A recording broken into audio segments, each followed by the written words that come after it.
अस्सलाम वालेकुम स्टूडेंट्स, क्या हाल है आपके। उम्मीद करती हूँ कि आप सब ठीक होंगे। और आज हम रियल ब्राइट का मेकअप आप लोगों के साथ शेयर करने जा रहे हैं, जिसमें सबसे पहले हम हुदा के फाउंडेशन में हम लोगों ने मिक्सिंग करके ये फाउंडेशन जो है वो बनाया है, क्योंकि स्किन के अकॉर्डिंग हमें फाउंडेशन डार्क एंड लाइट को थोड़ा मिक्स करके बनाना होता है। ठीक है, तो हमने मिल्क शेक नंबर में थोड़ा सा डार्क कलर का जो मैबलिन का फाउंडेशन होता है बेज नंबर का, उसको मिक्स करके ये फाउंडेशन रेडी किया है। ठीक है, और इनको हम अच्छे से फेस के ऊपर अब ब्लेंड कर रहे हैं। ठीक है, जो हमारी ब्राइड है उनका कॉम्प्लेक्शन जो है वो काफ़ी अच्छा है और फेस के ऊपर पिगमेंटेशन जो है वो बहुत ज़्यादा नहीं है। ठीक है, इसलिए हम लोगों ने बिल्कुल हल्का सा इनको नीचे ऑरेंज करेक्टर दिया है आइज़ के नीचे। ठीक है, और अब हम इस फाउंडेशन को फेस के ऊपर रख के ब्यूटी ब्लेंडर की मदद से जो है वो अच्छे तरीके से इसको जो है वो ब्लेंड कर रहे हैं। ठीक है, ये कवरेज इनकी बहुत अच्छी होनी चाहिए। सबसे पहले जब आप अपनी फाउंडेशन को ब्लेंड कर रहे होते हो तो उस टाइम आपका फोकस होना चाहिए कि आपकी फाउंडेशन इवन तरीके से पूरे फेस के ऊपर जो है वो फैल जाए। ठीक है, तो पहली जो फाउंडेशन यानी कि जैसे हमने डॉट्स की शक्ल में इनके फेस के ऊपर लगाई है, तो पूरे फेस के ऊपर हम लोगों ने एक साथ इसको ब्लेंड कर देना होता है। ठीक है, जो स्मूथ करना होता है वो फिर नेक्स्ट स्टेप हमारा होता है, जिसमें हम फाउंडेशन को जो है जब पूरे फेस पे स्प्रेड हो जाती है तो फिर हम उसको स्मूथ करने के लिए बिल्कुल हल्के हल्के हाथों से टैप करना शुरू कर देते हैं। ठीक है, वैसे भी जो हमारा फाउंडेशन है, जो हुदा का फाउंडेशन है, बहुत ही स्मूथ टेक्सचर का होता है। अब हम इसके ऊपर टाट का फेयर नंबर का कंसीलर यूज़ कर रहे हैं। जो हमारी ब्राइड्स होती हैं उनको हम स्पेशल वाले मेकअप्स जो हैं वो कर रहे होते हैं, वो फाउंडेशन यूज़ कर रही होती हैं जो सबसे बेस्ट होती हैं।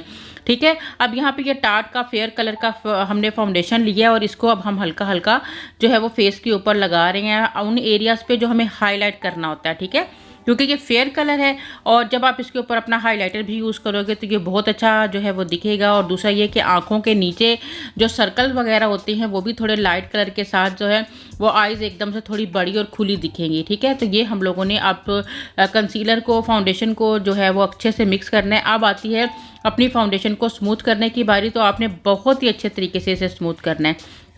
अब यहाँ पर जो मैं कॉम्पैक्ट पाउडर यूज़ कर रही हूँ ये स्वीट टच ब्रांड का है, और आपने स्वीट टच के ब्रांड के इस पाउडर को बिल्कुल लाइट सा यूज़ करना है, क्योंकि हमने काफ़ी हैवी कवरेज वाला फाउंडेशन यहाँ पर यूज़ कर लिया। और ये है कि हमारा कैमरा बहुत ज़्यादा फोकस किए हुए है और हमारा कैमरा बहुत ज़्यादा क्लोज है। ठीक है, जब आप रियलिटी में इस मेकअप को करते हुए देखते हो तो आपको लगता है कि ये थोड़ा ओवर है, लेकिन जब ये कंप्लीट हो जाता है तो ये बहुत खूबसूरत दिखना शुरू हो जाता है। ठीक है, तो इसलिए आपने ये चीज़ नहीं सोचनी कि हमारा बेस ज़्यादा हो गया या पाउडर ज़्यादा हो गया। अभी आप देखिए कितना मैनेजेबल आपको फील होगा।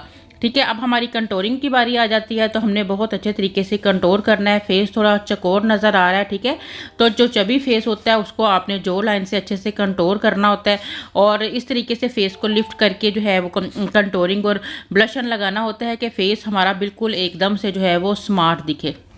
नोज़ की शेप को भी मैं सेम ब्लशन वाले ब्रश के साथ ही अच्छे से ब्लेंड कर रही हूँ। जितना ज़्यादा हमारा ब्रश चौड़ा होगा उतनी ही अच्छे तरीके से जो है वो ब्लेंडिंग होगी। ठीक है, और इसके बाद हम आगे नोज़ टिप को भी हम लोगों ने अच्छे से जो है वो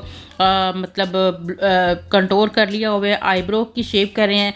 अच्छा, हम जल्दी जल्दी से सारे मेकअप को कर लेंगे। फिनिशिंग जिस टाइम हम करते हैं ना, सबसे लास्ट में फिनिशिंग का टाइम आता है, तो उस टाइम में हम जितना एक्स्ट्रा पाउडर फेस के ऊपर होता है या फेस में कोई भी प्रॉब्लम होती है तो उस पर हम जो है वो आ जाते हैं। जब हमारी ब्राइड्स बहुत ज़्यादा माशाल्लाह से ब्राइड्स होती हैं तो ब्राइड्स को हमें सबसे पहले फोकस करना होता है कि एक तो उनका बेस बहुत अच्छे से फिक्स हो जाए। ठीक है, कभी कभार ऐसा होता है कि हम सही तरीके से बेस अप्लाई कर लेते हैं, उसको ब्लेंड ही नहीं करते, जिससे पैची सा हमारा फाउंडेशन लगता है। ठीक है, दूसरा ये कि जब हम अच्छे तरीके से उसको फिक्स नहीं करते हैं, फाउंडेशन लगा और उसका पाउडर हम लोगों ने बहुत ही लाइट लगाया, जब हम फिंगर रखते हैं तो वो चिपका चिपका फील होता है, तो उस पोजीशन में भी आपका बेस बहुत जल्दी ख़राब हो जाता है। ठीक है, आपका इतना पाउडर फेस के ऊपर होना चाहिए कि अगर आपकी फिंगर या हाथ लगता भी है तो आपको चिपचिपाहट फील नहीं हो। ठीक है, बिल्कुल हल्का सा मतलब कि इस तरह का फेस आपका होना चाहिए। और फिर ये है कि जब फेस के ऊपर पाउडर पड़ा होता है उसके आप पड़ा रहने दें जब तक कि आपका पूरा आई मेकअप कंप्लीट नहीं हो जाता है। ठीक है, क्योंकि जो फेस के ऊपर पाउडर पड़ा होगा तो अगर कोई आपसे गलती भी हो जाती है, ठीक है, कभी लाइनर भी टेढ़ा मेढ़ा हो जाता है या नीचे लग जाता है या लिपस्टिक का पैच आ जाता है, कुछ भी हो जाता है, या ग्लिटर आप लगा रहे होते हो, ग्लिटर फेस के ऊपर गिर जाता है, तो जब आपका फेस पाउडरी होगा तो आप जस्ट फैन ब्रश की मदद से आसानी से उसको जो है वो आप डस्ट आउट कर दोगे।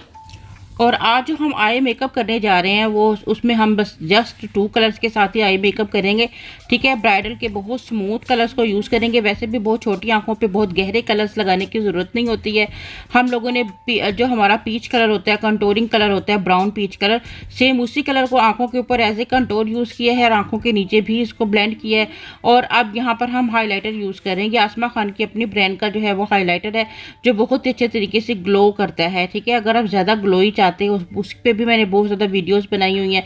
यहाँ हम स्मॉल आइज के ऊपर काम कर रहे हैं तो हम यहाँ कट क्रीज बना के उसके अंदर अपनी ग्लिटर को अप्लाई करेंगे। ठीक है, जो छोटी आइज होती हैं उसके अगर प्रॉपर आप क्रीज बनाएंगे तो वो आइज पहले से थोड़ी बड़ी दिखाई देती हैं। और मेन प्रॉब्लम भी यही होता है कि छोटी आँख के ऊपर आइज को इस तरह से रेडी किया जाए कि आइज पहले से बड़ी दिखाई दें। और इसी वजह यही वजह है कि हमने स्मूथ कलर्स के साथ जो है वो आइज की ब्लेंडिंग की है ताकि हमारी आंखों में कोई शार्प कलर्स जो है ख़ास तौर पे कॉर्नर्स पे जो है वो ख़ास शार्प कलर्स नज़र नहीं आए। अब हम प्रॉपर क्रीज बना रहे हैं। ठीक है, यहाँ पे क्रीज बनाने से पहले आप यहाँ पे ग्लिटर प्राइमर जो यूज़ किए जाते हैं, जो सीलर्स यूज़ किए जाते हैं, यहाँ पर मैं NYX का यूज़ कर रही हूँ, उसको यूज़ किया है ताकि हम इसके ऊपर हम अपने ग्लिटर्स को जो है वो अप्लाई करके अच्छे से जो है वो ब्लेंड कर सकें। ठीक है, क्योंकि ये क्रीमी से टेक्सचर में होते हैं तो बहुत ईजी तरीके से आप इसको लगा के इसके ऊपर अपने ग्लिटर को लगाएंगे। जब फिंगर से आप इसको टैप करेंगे तो ये बहुत ही अच्छे तरीके से जो है वो फिक्स हो जाता है। ठीक है, यहाँ पर आप बिल्कुल बारीक वाले चंक्स भी लगा सकते हैं, लेकिन यहाँ हम आसमा खान के 22 नंबर के चंकी ग्लिटर को यूज़ कर रहे हैं।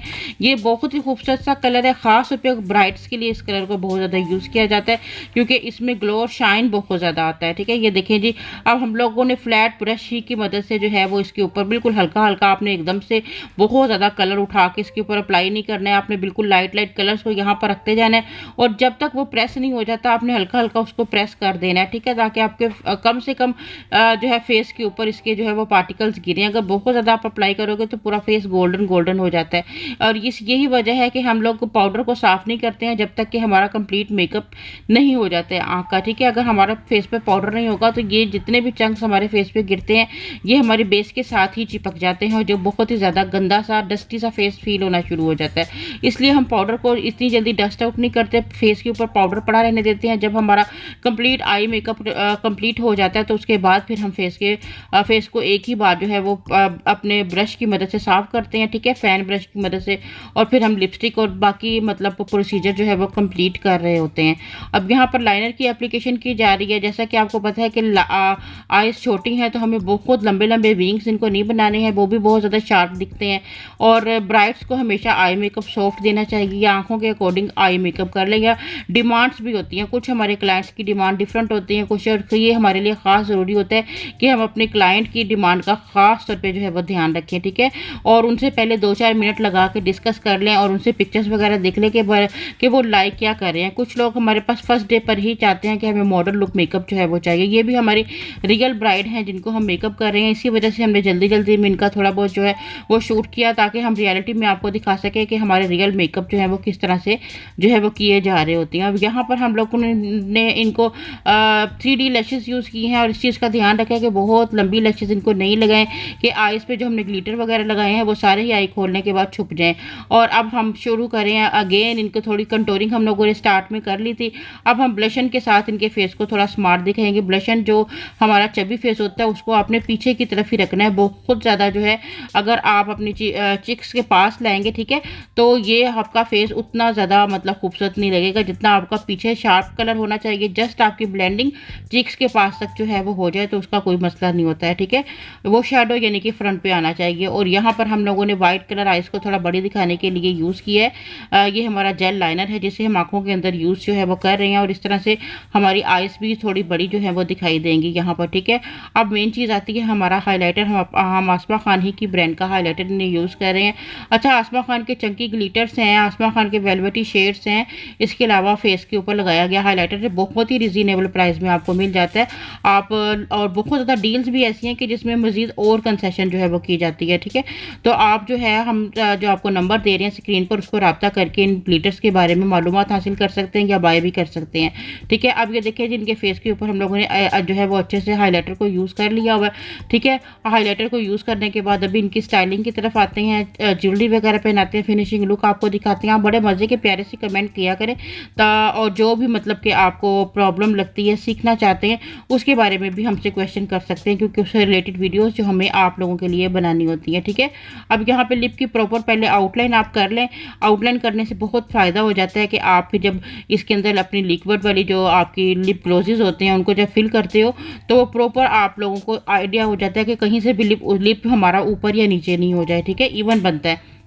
तो इसलिए आपने थोड़ी सी डार्क कलर की लिप पेंसिल को यूज़ करना है, और फिर उसके मुताबिक आपने जो आपका लिप कलर है उसको आपने अच्छे से जो है वो ब्लेंड कर लेना है। यहाँ हमारी क्लाइंट की रिक्वेस्ट थी कि हमें बहुत ज़्यादा मतलब डार्क कलर नहीं चाहिए, लिप के ऊपर मुझे पीच की तरफ ही रहना है। रेड कलर शायद इनको पसंद नहीं था, लहंगा इनका रेड मैरून में ही था, लेकिन इनकी लिप की कलर जो है वो पीची था। ठीक है, तो दोनों कलर्स खूबसूरत लगते हैं जिन लोगों को बहुत ज़्यादा शार्प कलर लिप्स पे नहीं चाहिए होते हैं, क्योंकि फर्स्ट डे की जो ब्राइड होती है अक्सर वो बहुत खूबसूरत लगती है खिले हुए रेड लिपस्टिक के साथ, मैरून लिपस्टिक के साथ, लेकिन कुछ को पीच कलर की शेडो ही अपनी आईज के ऊपर जो है वो लगाने होती हैं। तो हमने इनकी रिक्वायरमेंट के मुताबिक इनको पीच कलर जो है वो लगाया, जो बहुत ही ज़्यादा खूबसूरत लग रहा है। फिनिशिंग लुक देखिए और मज़े का कमेंट करना मत भूलिए। इजाज़त दीजिए, अल्लाह हाफिज़।